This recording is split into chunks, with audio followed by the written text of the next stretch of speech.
হাসান মাহমুদ বাংলাদেশের স্বপ্ন সত্যি করার নায়ক। বল হাতে দ্বিতীয় ইনিংসেও বাংলাদেশকে এনে দিয়েছেন উড়ন্ত সূচনা।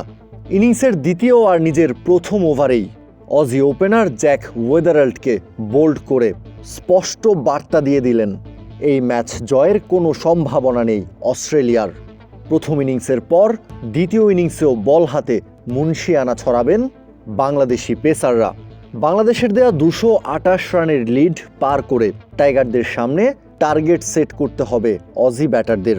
কিন্তু বাংলাদেশি পেসারদের বোলিং দেখে মনে হচ্ছে 228 রান করার আগেই হয়তো অল আউট হয়ে যেতে পারে অস্ট্রেলিয়া। ঐতিহাসিক একটা টেস্ট ম্যাচ জিততে পারে বাংলাদেশ।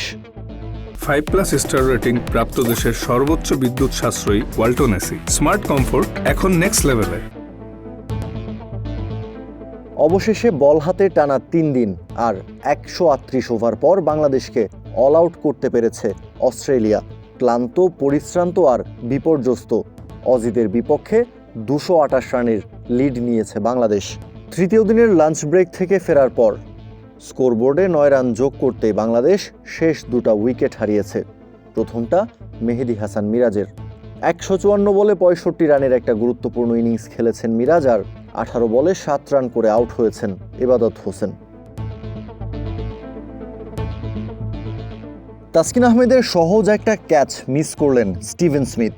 খানিক বাদেই মেহেদী মিরাজের ক্যাচটা ছাড়লেন ট্রাভিস হেড। ততক্ষণে 50 পার করেছেন মিরাজ। 400 রান করে 200-র বেশি লিড নিয়েছে বাংলাদেশ। ডারউইন টেস্টে ফাইট ব্যাক দেওয়ার কোনো সুযোগই পাচ্ছে না অস্ট্রেলিয়া। 198 রানে অল আউট হওয়ার পর টানা তৃতীয় দিনের মতো ফিল্ডিং করতে করতে ক্লান্ত, পরিশ্রান্ত মাইটি অজিরা মানসিকভাবেও ভীষণ রকম বিপর্যস্ত। তা না হলে স্মিথের মতো ওয়ার্ল্ড ক্লাস ফিল্ডার কি এমন সহজ ক্যাচ ছেড়ে দেয়? তৃতীয় দিনের প্রথম সেশনের শুরুতেই হেজালউড টানা 2টা উইকেট তুলে নিলে অজিরা স্বপ্ন দেখতে শুরু করে লাঞ্চের আগেই অল আউট করে দেবে বাংলাদেশকে। কিন্তু সেটা আর হলো কই।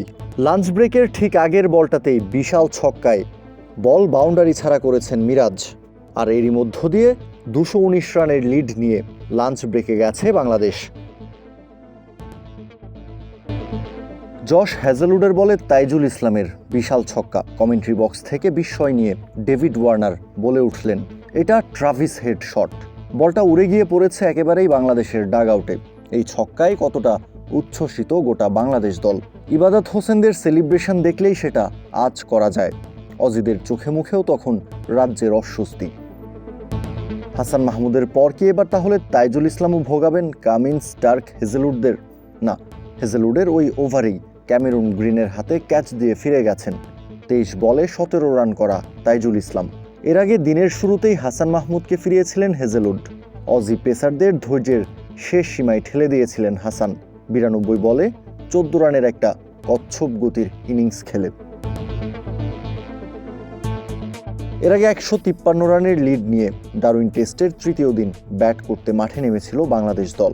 মেহেদী হাসান মিরাজ এবং হাসান মাহমুদ বাংলাদেশের এই 2 ব্যাটার গতকাল তৃতীয় সেশনের শেষটা সাবধানী ব্যাটিংয়ে কাটিয়ে দিয়ে তৃতীয় দিনের খেলা শুরু করেছিলেন।